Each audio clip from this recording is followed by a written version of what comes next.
Hey everyone, it's Fitz with another daily delivery. I hope you're doing well this weekend. And a shout out to our friend Ryan Black, the sports editor of the Manhattan Mercury, with some fantastic scoop on this Sunday morning. So let's kind of echo what he put out there into the world. It's behind the Mercury's paywall, but you can get there with a free few stories every month. So we went ahead and quoted this story on GoPowercat.com because it's great stuff. Good job, Ryan.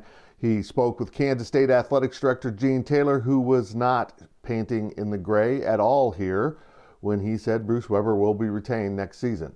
Nothing can happen on the court that will change Taylor's mind. He was very clear about this. In fact, the only thing that could excuse Weber at this point would be the fact that something happened off the court. Everything on the court is fine and dandy because COVID is, really causing all this to happen.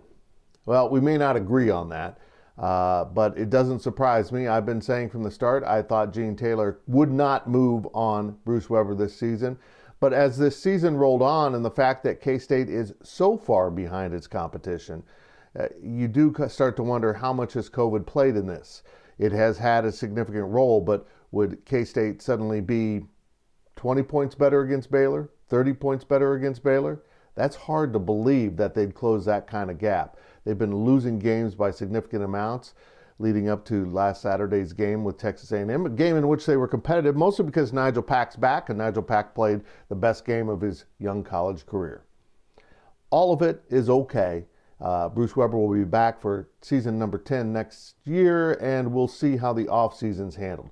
And Gene kind of made it clear he's not going to talk to Bruce Weber until the end of April, and his buyout before May 1 is $2 million, and then it'll become $1 million after May 1.